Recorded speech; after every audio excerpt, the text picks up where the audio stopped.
செய்திகள் வாசிப்பவர் சிவசக்தி ஸ்டாலின்.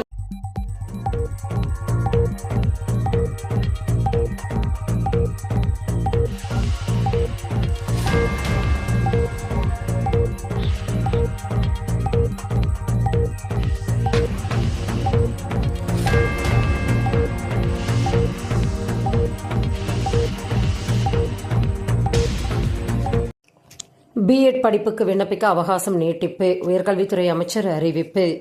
அரசு உதவி பெறும் கல்லூரிகளில் பிஎட் மாணவர்கள் சேர்க்கைக்கான இணையதள விண்ணப்ப பதிவு 21ஆம் தேதி வரை நீட்டிப்பு செய்யப்பட்டுள்ளன. இதுகுறித்து உயர்கல்வித்துறை அமைச்சர் கோவி செழியன் வெளியிட்டுள்ள அறிவிப்பில் வரும் 31ஆம் தேதி தரவரிசை பட்டியல் வெளியிடப்படும் என்று தெரிவித்துள்ளார். அடுத்த மாதம் 4 முதல் 9ஆம் தேதி வரை மாணவர்கள் கல்லூரியை தேர்வு செய்யலாம் எனவும் குறிப்பிட்டுள்ளார்.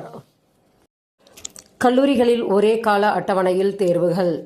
தமிழகம் முழுவதும் உள்ள கலை மற்றும் அறிவியல் கல்லூரிகளில் ஒரே நேரத்தில் தேர்வுகள் நடத்தப்படும் வகையிலான கால அட்டவணையை கல்லூரி கல்வி இயக்குநர் வெளியிட்டுள்ளார். இதன்படி ஆகஸ்ட் 18 முதல் 25 வரை முதல் இன்டர்னல், செப்டம்பர் 23 முதல் 30 வரை இரண்டாவது இன்டர்னல் நடத்தப்படும். அக்டோபர் 16 முதல் 27 வரை மாடல் எக்ஸாம் நடத்தப்பட்டு அக்டோபர் 31 செமஸ்டர் தேர்வுகள் நடக்கும். நடப்பு செமஸ்டரின் கடைசி வேலை நாள் அக்டோபர் 28 ஆகும். தமிழகத்தில் 4000 செவிலியர் காலி பணியிடங்கள். விண்ணப்பங்கள் வரவேற்பு. அந்தந்த மாவட்ட சுகாதார சங்கங்கள் மூலம் 2500 செவிலியர்கள், 1500 மருந்தாளுநர்கள், லேப் டெக்னீஷியன்களை நியமிக்க தேசிய நல்வாழ்வு குழுமம் உத்தரவிட்டுள்ளது. முன்னதாக இதனை MRB நிரப்பி வந்த நிலையில் இம்முறை மாற்றப்பட்டுள்ளது. இப்பணியானது தற்காலிகமானது. மேலும் 11 மாத கால ஒப்பந்தத்தில் பணியிடங்கள் நிரப்பப்பட உள்ளன. எனவே இது தொடர்பான அறிவிப்பு விரைவில் வெளியாகும் என தெரிவிக்கப்பட்டுள்ளன. தமிழகத்தில் 1996 ஆசிரியர் பணியிடங்கள். TRB அறிவிப்பு. முதுகலை ஆசிரியர், உடற்கல்வி இயக்குநர் நிலை 1, கணினி பயிற்றுநர் நிலை 1 ஆகிய பிரிவுகளில் காலியாக உள்ள 1996 காலி பணியிடங்களை நிரப்புவதற்கான அறிவிப்பை ஆசிரியர் தேர்வாரியம் வெளியிட்டுள்ளது.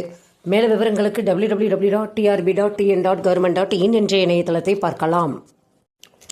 கட்டுமான நல வாரியத்தின் கல்வி உதவித்தொகை உயர்வு. கட்டுமான தொழிலாளர்கள் நல வாரியத்தில் வழங்கப்படும் கல்வி உதவித்தொகையை உயர்த்தி அரசாணை வெளியிட்டுள்ளது. செவிலியர், கேட்டரிங், உணவு தயாரித்தல் சேவை உள்ளிட்ட பட்டய படிப்புகளுக்கு டிப்ளமோ ஆண்டுக்கு ரூபாய் 3000 வழங்கப்படும். கட்டுமான தொழிலாளர்களின் பிள்ளைகள் முனைவர் பட்ட படிப்புக்கு ஆண்டுக்கு ரூபாய் 15,000 வீதம் 3 ஆண்டுகள் வழங்கப்பட உள்ளன. இதனால் பல லட்ச தொழிலாளர்களின் குடும்பங்கள் பயனடையும். செய்திகள் நிறைவடைந்தன. வணக்கம்.